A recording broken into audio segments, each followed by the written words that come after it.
Sveiki, mėly klajūnai. Šiandien mūsų laukia dar viena kelionė į Augustavo miestą ir Sūduvą, kurį palikome 1795 metuose po Žečpospolito žlugimo.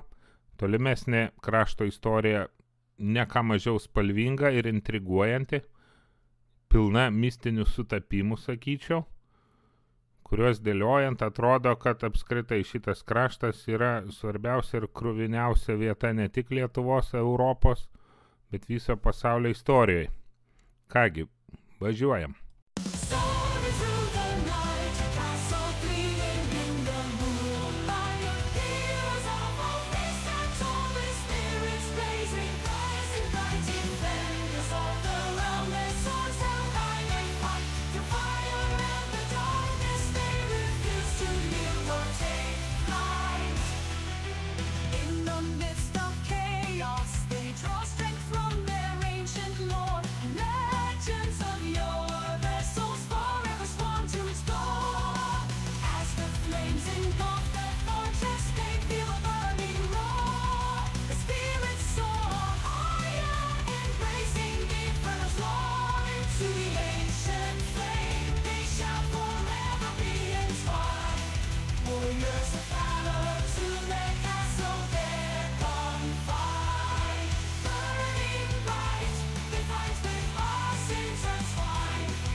Pirmoji pasakojimo dalis baigėsi 1795 metais, kai 3 juodieji vokiški ereliai, būtent vokiški, iš 3 pusių sudraskė Žečpospolitą.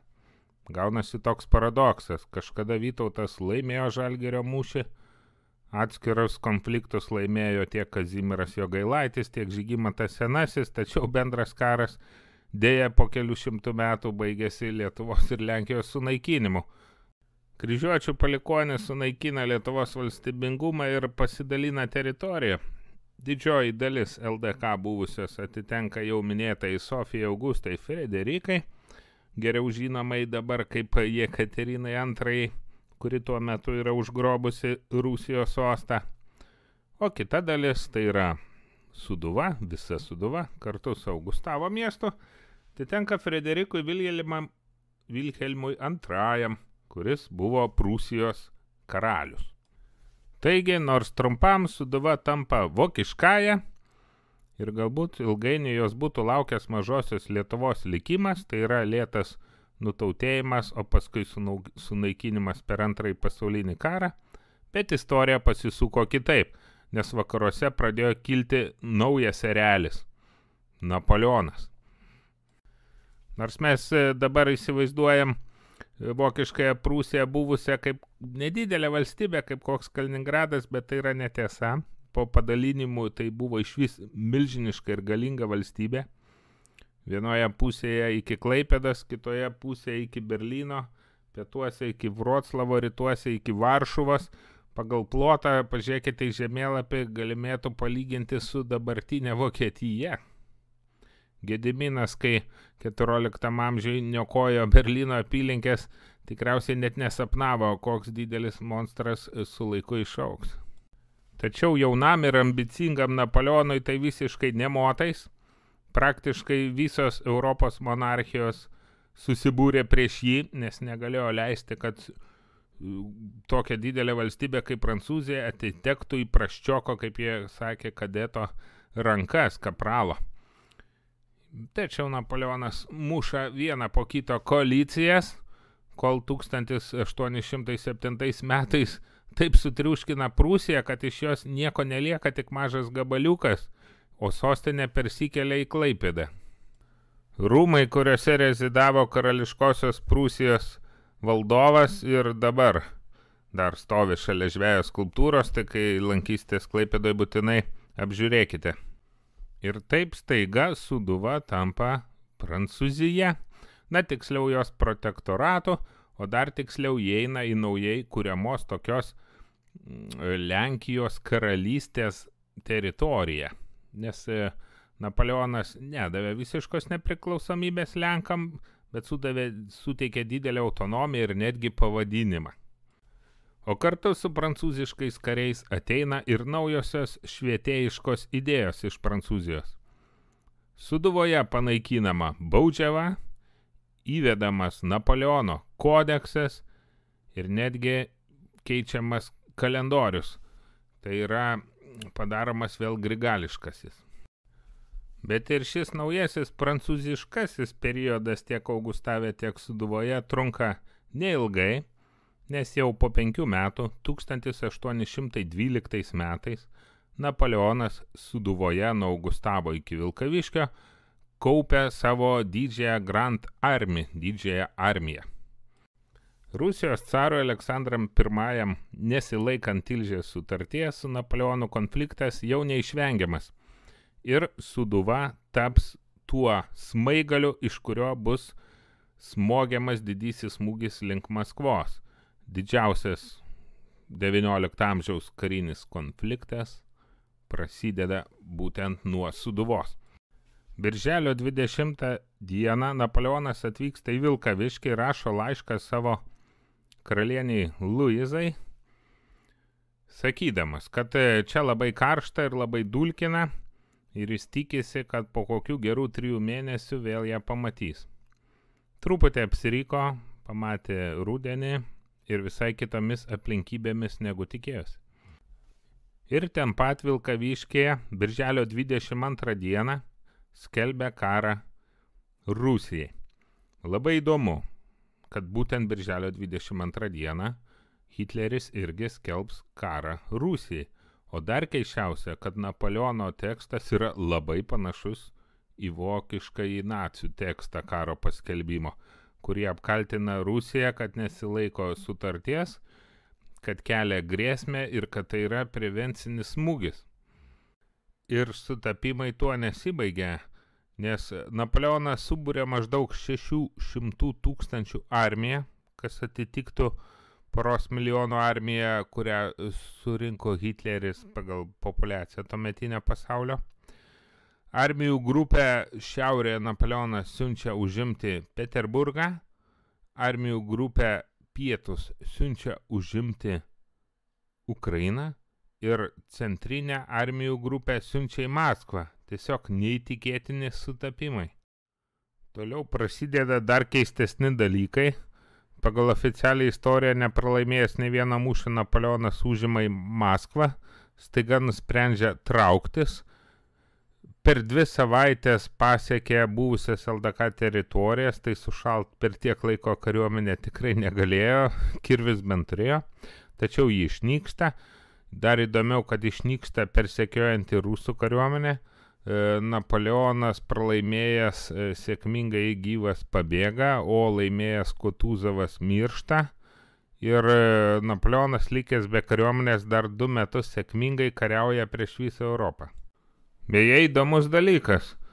Bent jau sprendžiant pagal rašytinius šaltinius, Sūduvos gyventojai visiškai neįvertina Napoleono dovanų.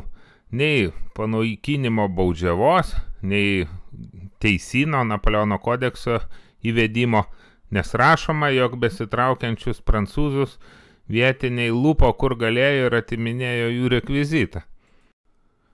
Matyt, buvusi Prūsijos karaliaus valdžia ir tvarka jiem labiau patiko, buvo labiau prie širdies, tačiau caras Aleksandras, nuvijęs Napoleoną, pasielgė pagal visas maskolių tradicijas.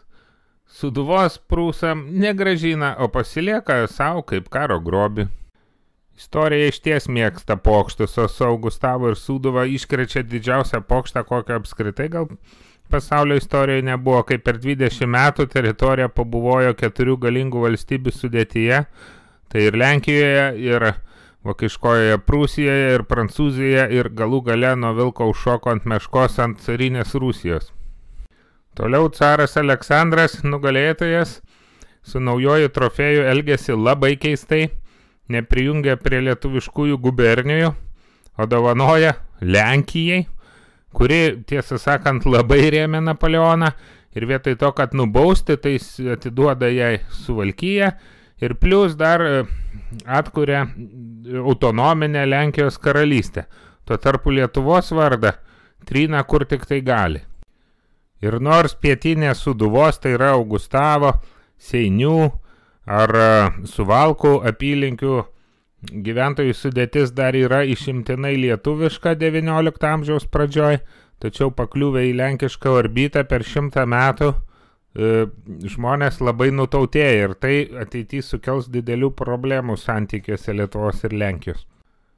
Dar keisčiau, kad ir Napoleono dovanėlių, tai yra tiek kodekso, tiek baudžiavos panaikinimo Sūduvoje caras neatšaukė, reiškia Užnemunė ir visa Sūduva pradeda dreifuoti visai kitą istorinę linkme nuo likusios Lietuvos ir siena eina ties Kaunu, todėl Aleksoto tiltas kartais vadinamas pačiu ilgiausiu pasaulyje, nes tuo metu reikėdavo 2 savaičių, kad per jį pereiti, todėl kad skirtingi kalendoriai išliko.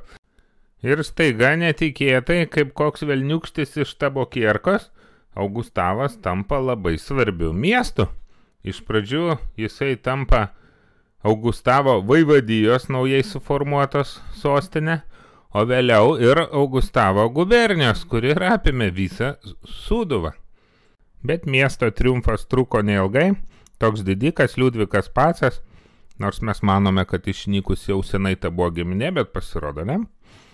Jisai paorganizavo, kad gubernijos sostinė būtų perkelta į Suvalkus, nes jam buvo nepatogu važinėti ir atrodytų va toks menkas mažmožis istorijai pakeičia visus pavadinimus, nes su laiku ir pati gubernija ir visa teritorija pradėta vadinti Suvalkija nuo Suvalkų miesto pavadinimo, o jeigu nebūtų to pakeitimo įvykę, tai ir iki šiol mes turėtume Lietuvoje etninį regioną vadinamą Augustavija, kaip jums skambėtų ar patiktų. Kokia be buvo carų motyvacija perskelti Lietuvą į 2 dalis ir Užnemunę arba Sūduvą, arba Suvalkiją, ar Augustaviją, kaip pavadinsi, nepagadinsi, palikti Lenkijai, tačiau carai stipriai prašovė. Kadangi šioje teritorijoje daug anksčiau buvo panaikinta baudžiava, kaip minėjome, tai susiformavo toks laisvųjų valstiečių sluoksnis. Ir kaip po 1863 metų sukilimo buvo įvestas lietuviškos spaudos draudimas, tiksliau galimėjo rašyti lietuviškai, bet rusiškom raidėm, tai yra graždanka. Tai tas reikalavimas įsigaliojo ir Sūduvoje. Tačiau jau laisvi žmonės pamatė, kad iš to galima daryti gerą biznį ir prasidėjo knygnešių era. Tai galime sakyti, kad va šitas carų sprendimas prisidėjo prie Lietuvos tautos susiformavimo. Nes iš tikro spaudos draudimas tai labiau buvo tikslas mus atskirti nuo Lenkų, negu paversti rusais, tačiau gavosi, kad padėjo užgimti savarankiškai tautai. Nenuostabu, kad šitas kraštas mums davė labai daug iškilių žmonių, pradedant tautos žadintojais Basanavičiumi ar Kudirka, baigiant vasario 16 signatarais, kalbininku Jablonskiu, prezidentu Griniumi ir kitais.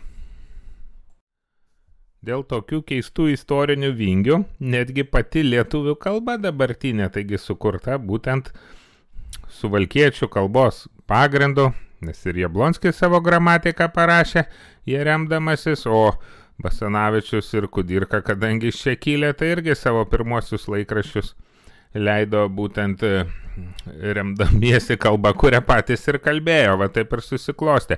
O jeigu istorijoje būtų kažkaip kitaip Lietuva pjaustyta, tai ir kalba galbūt dabar būtų visai kita. Ateina 20 amžiaus pradžia. Atrodytų, iš vienos pusės viskas gerai. Ekonomika kyla, spaudos draudimas panaikintas, baudžiava panaikinta, lietuviai atkunta, prisimena savo šaknis, klesti literatūra bei menas. Tačiau idilė trunka neilgai, kadangi apskritai Lietuvos istorijai nebuvo kartos, kuri nebūtų išgyvenusi karo, sukilimo, kažkokio perversmo, revoliucijos, tai ši karta irgi buvo neišimtis. Artėja lemtingieji 1914 metai. Virš Europos skraidanti giltinė jau mojuoja karo dalgiu. Ir visi žinome žymuosius šūvius Sarajeve, nuo kurio ir prasidėjo pirmasis pasaulinis karas. Tačiau mažai kas žino, kad antrasis frontas, būtent tarp Vokietijos ir Rusijos kariuomenių, savo veiksmus pradėjo vėlgi būtent Sūduvoj. Ir Augustavas atsiduria pačiame epicentre kylančio karinio potvinio. Nes šiauriau Augustavo, ties Vilkaviškių, telkėsi carinė pirmoji armija vadovaujama Reinkampfo virš 100 000 žmonių, o piečiau Augustavo dar viena 100 000 armija, antroji vadovaujama Samsonovo. Ir 14 metų rugpjūčio 17 dieną pradeda dundėti patrankos. Reinkampfo armija pereina sieną valstybinę ir užgriūva maža lietuvių miestelį pavadinimu Stalupėnai. Įvyksta krūvinas kelių dienų mūšis, vokiečiai atstumia rusus, tai yra nedidelė jų pergalė, tačiau dvi didelės armijos toliau supa ir juda toliau ir vokiečiai priversti trauktis. Nors vokiečių rytinėme fronte ir kur kas mažiau negu puolančiųjų rusų, tačiau jie turi savo ornungą ir gerą traukinių logistiką. Todėl paeiliui permetinėja dalinius iš vieno fronto galo į kitą ir jau gilumoje, krašto gilumoje įsileidę rusų armijas, jas paeiliui sumuša po savaitės maždaug. Ir tai yra žinomas kaip Tannenbergo arba Žalgirio mūšis. Na, mes savo vadovėlį truputį apie kitą esam girdėję Žalgirio mūšį, o vokiečiai geriausiai žino būtent šį. Pakinti sėkmės vokiečiai bando įsiveržti į Sūduvą ir jau rugsėjo mėnesį vyksta pirmasis Augustavo mūšis, kuriame atsilaiko carinė Rusijos armija ir neįsileidžia vokiečių. O jau žiemą vasario mėnesį vyksta jau ir antrasis Augustavo mūšis, šį kartą vokiečiam daug sėkmingesnis, dalis Sūduvos pereina į Vokietijos rankas. Aišku, per tuos mūšius buvo labai suniokotas Augustavo miestas, paskui dabaigtas antrajame pasaulinėme kare, todėl dabar vaikščiodami po centrą praktiškai senamiesčio tokio ir nerandame. 1915 metų vasarą jau vaizdas visai kitoks. Dabar jau vokiečių armijos veržėsi per Sūduvą link Kauno, tiesia geležinkelius ir vežasi savo didžiasias bertas, kurios praktiškai per kelias dienas sutrūpina neįveikiamus Kauno tvirtovės fortus. Kelias į carinės Rusijos gilumą atviras, kas vėliau lems Rusijos žlugimą, revoliuciją, siaubingą bolševikų ateimą, o degtukas visiems tiem įvykiam vėlgi buvo užžiebtas būtent Sūduvoje netoli Augustavo. O toliau įvyksta labai įdomus dalykai. Kaizerinė Vokietija, okupavusi Lietuvą, suskirsto ją administraciškai į kelias sritis, kurias vėliau stambina ir iš pradžių išskirta atskirą Augustavo sritį prijungia prie Vilniaus. Ką tai reiškia? Reiškia, kad visa Sūduva vėl grįžta į Lietuvos, kad ir okupuotos glėbė ir pirmą kartą nuo Liublino unijos laikų Augustavas pilnai yra Lietuvoje. Ir štai ateina Lietuvai lemtingi 1918 metai, Vokietija silpsta, o Lietuva vasario 16 dieną skelbia savo nepriklausomybę. Tikriausiai visiems yra tekę skaityti nepriklausomybės akto tekstą, jis trumputis, ir tenai kokioj teritorijoje atkuriama Lietuva nepriklausoma, nieko nepaminėta, tik tai, kad santykius su kitomis šalimis sureguliuos demokratiškai išrinktas steigiamasis Seimas. Tačiau istorija parodo, kad susitarti su nieko nepavyks ir savo teisę į etninės žemes reikės įrodyti su kardu ir šautuvu. Lietuvių įsivaizdavimu etninė Lietuvos teritorija turėjo būti gana nemaža. Ir senosios visos Lietuvos LDK pilis, ten Lyda, Gardinas, Krėva, tas pats Augustavas su Suvalkais, tai viskas turėjo būti Lietuva, tačiau įrodyti su ginklu tai nebuvo labai lengva. Iš vadovėlių gal labiau akcentuojamas paskutinis etapas, tai yra Vilniaus krašto netekimas, tačiau iš tikro su Lenkais buvo netgi 3 konfliktų, 3 karų serija, gan skirtingų. Pabandysiu bent keliais sakiniais pasakyti, labai neįsiplečiant. 1919 metų pavasarį ir vasarą, kol Lietuvos kariuomenė dar tik tai kūrėsi ir turėjo kovoti rytinėme ir šiaurinėme fronte su bolševikais, Lenkai naudodamasi progą gan lengvai užėmė ir pietinę Sūduvą ir netgi Vilnių patį. 1920 metais pavasarį padėtis apsivertė. Sėkmingas bolševikų puolimas nustūmė dabar jau Lenkus iki Varšuvos ir lietuviai galėjo gan lengvai pagal sutartį su Rusija atsimti savo žemes, praktiškai visas, kurios buvo prieš tai okupuotos. Liepos mėnesį jau raudoniesiem pradėjo nesisekti ir Lenkai pradėjo juos stumti atgal į Rusijos gilumą. Antantė išleido notą, kuri uždraudė Lenkam įžengti į teritorijas, kuriuose stovi lietuvių kariuomenė, tačiau jiem buvo nemotais. Ir rugpjūčio gale ginklai pagaliau prabyla ir kur manote, kur tai nutinka, be abejo, kad Augustave. Rugpjūčio 28 Lenkam pavyksta užimti miestą ir lietuviai rengia kontrpuolimą, kuriam vadovauja pulkininkas leitenantas Ladyga ir pulkininkas Grigaliūnas Glovackis. Jie kelias dienas bando apsupti miestą ir jį užimti. Jau priartėję iš patrankom apšaudo patį centrą, tačiau operacija nepavyksta dėl mažo lietuvių mobilumo ir kavalerijos trūkumo. Jiem tenka atsitraukti ir tai buvo paskutinis kartas, kai lietuviai matė Augustavą kaip savo miestą. O trečiajame karo etape po Suvalkų sutarties apgaulingo sulaužimo ir Želigovskio surengtosios specoperacijos, apie Augustavą išvis jau visi pamiršta visiems laikam, nes pagrindinis valstybės uždavinys kyla kaip atsimti Vilnių. Taigi 1920 metais netenkame pietinės Sūduvos, tačiau šiaurinės Sūduva sėkmingai integruojasi į Lietuvą ir jau tikėkimės visiems laikam. Tačiau istorija čia nesustoja, Augustavo miestas gyvena toliau savo gyvenimą ir jis labai įdomus. Tikriausiai neverta stebėtis, kad okupuotoji pietinė Sūduvos dalis sparčiai yra nutautinama, tačiau kur du pešasi, laimi trečias ir ketvirtas. Ne už kalnų ir 1939, rugpjūčio 23, kažkodėl vadinama Ribbentropo-Molotovo paktu, nors tai iš tikro yra tiesiog ketvirtasis buvusių abiejų tautos respublikų žemė padalinimas. Pradžioj nubrėžus liniją gaunasi, kad Lietuva atitenka Vokietijai, o Lenkijos didelė dalis atitenka Sovietų Rusijai, Stalinui.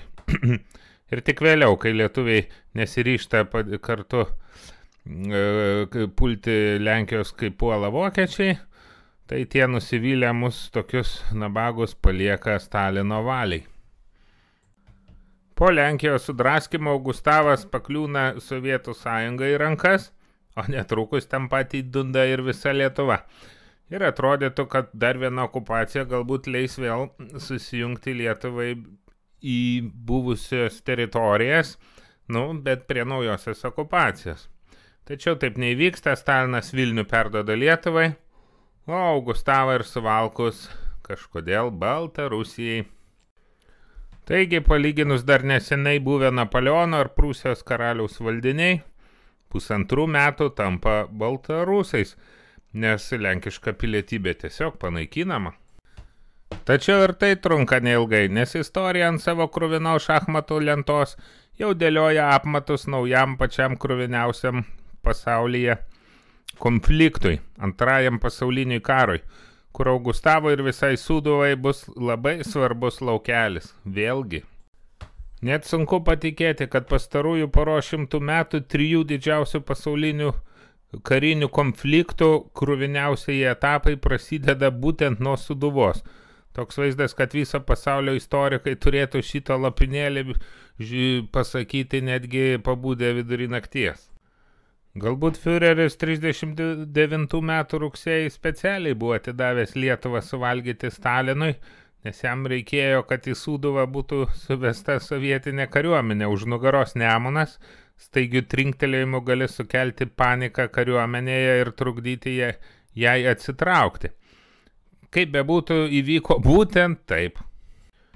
Paradoksas, bet gal taip keistai sukritusios kortos žaidime išgelbėjo lietuvių tautą nuo sunaikinimo, nes jau 44 vasarą karo volas rieda atgal ir būtent iš Sūduvos trenkiamas pirmas smūgis jau į tikrąją Reicho teritoriją, į rytprūsius.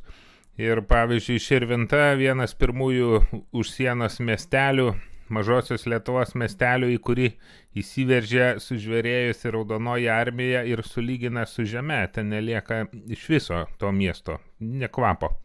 Ir dabar ten plynas laukas. Įsivaizduokite, kas būtų buvę, jeigu sovietai būtų ėję per Lietuvą ir laikė, kad tai ne sovietinė respublika, o Reicho teritorija. Taigi, vokiečių karo mašina taip ir išnyksta iš istorijos parašių, nesuteikusi progos Sūduvai vėl susivienyti vieną darinį, nes administraciškai ji ir okupacijos metais buvo perskelta į 2 dalis. Ir iš karto po karo, sugrįžus sovietam dar kartelį, prasideda labai įdomus etapas. Galbūt vienas keisčiausių istorinio etapo Augustavo istorijoje. Po karo nei Augustavas, nei pietinė Sūduva negrąžinama Lietuvai, tačiau taip pat ir nebeprijungiama prie Baltarusijos. Ji vėl grįžta į, šiuo atveju jau sovietinės Lenkijos sudėtį.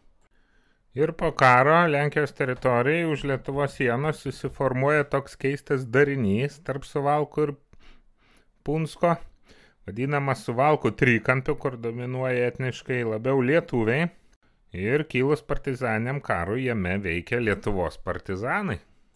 O Lenkijoje 1945 metais yra išformuojama ir armija Krajova, taip vadinamoji tokia pogrindinė organizacija, kuris savo laiku kovojo prieš nacius, nors iš tikro ir prieš sovietus.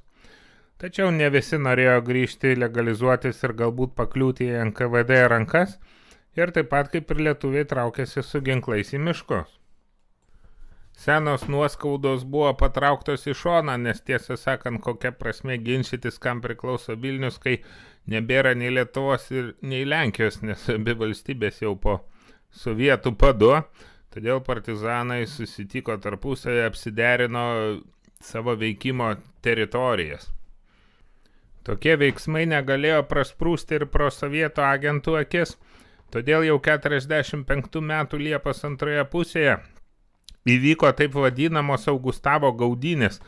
Tai gal didžiausia Lenkijoje partizanų naikinimo operacija apskritai. Jos metu buvo sutelkta apie 50 000 armijos raudonosios karių ir dar padėjo vietinė milicija. Buvo sulaikyta apie 7 000 žmonių, dalis suimta, tardoma, kankinama, dalis dingo be žinios, apie 600 žmonių iš vis neaišku iki šiol, kur palaidoti, sovietai archyvų neatidaro, todėl tie įvykiai dar vadinami mažąją Katynę, lyginant su šaudimu prieš tai buvusių karininkų lenkiškų. Ir tos šitų gaudynių metu nukentėjo taip pat ir lietuviai, beveik 300 buvo suimti, kai kurie išvežti, kai kurie dingė be žinios. Netekus didelės dalies juos remiančių ūkininkų, o taip pat pradėjus stiprinti pasienio apsaugą, tverti ir minuoti tvoras, Lietuvos partizanam tapo vis sunkiau veikti Lenkijoje, tačiau Tauro apygardos kelios mažios grupelės vis dar laikėsi. Žymiausi partizanai galbūt Rimvydas ir Žaibas, būtent jie padėdavo Lukšai pereiti į vakarus ir vieną kartą grįžti atgal netgi šitaip. Vis tik ir jiedu 49 metų gruodį buvo susekti, išduoti ir žuvo prie Punsko. Tai nuo to laiko praktiškai partizanė lietuvių kova Lenkijoje ir užgeso. Taigi Sūduva per šimtmečius ko tik nematė, kokių karų, kokių valdžių ir pati dabar padalinta į dvi dalis tarp dviejų valstybių. Ar tai jau istorijos pabaiga? Žinoma, kad ne. Istorija rašoma ir dabar. 2004 metais Lietuva įstojo į Europos Sąjungą, 2007 ir į Šengeno erdvę. Dabar niekas netrukdo, tereikia tik noro, sėdi į mašiną, aplankai tą patį Augustavą. Taigi nebeliko sienų ir visi tie karai stumdymasi kaip ir beveik prasmės neteko buvę ankstesni. Tačiau kas mūsų laukia ateityje? Kai kurie užsienio apžvalgininkai sieną tarp Lenkijos ir Lietuvos maždaug 80 km ilgio, vadinama Suvalkų koridoriumi, laiko karščiausia ir viena pavojingiausių vietų pasaulyje dėl galimo naujo karo kilimo. Jeigu Rusija norėtų kirsti jį ir išeiti link Kaliningrado. Ar gali tai būti, kad Suvalkija vėl taps dar vieno krūvino konflikto degtuko uždegimo vieta? Tikėkimės, kad ne. Laikas parodys. O pabaigai prisiminkime dar kartą Augustavo bažnyčią, matytą pirmoje dalyje, su daug nuorodų į Vilniaus istoriją. Kas jaučia tokius sentimentus? Sunku pasakyti. Galbūt po Antro pasaulinio karo repatrijuoti Lenkai iš Vilniaus krašto. Galbūt iš viso senieji palikuonis Žečpospolitos. Tačiau raudoti nėra ko. Kaip Lenkai žiūrėdavo į Vilnių kaip savo kažkodėl prarastą į miestą, taip mes galim žiūrėti Augustavą prarastą į miestą. Nors iš tikro nei vienas, nei kitas dabar tikrai nėra niekam prarastas. Pasakojimas gavosi galbūt truputį sudėtingokas, su nemažai datų ir žemėlapių, bet tikiuosi jums patiko, nes tokiu kampu retai, kur vadovėliuose gali paskaityti kaip nušviečiama istorija. Jeigu paspausite patiktuką ar užsiprenumeruosite kanalą, būsime labai dėkingi ir ateityje nudžiuginsime naujais video. O kol kas iki naujų kelionių.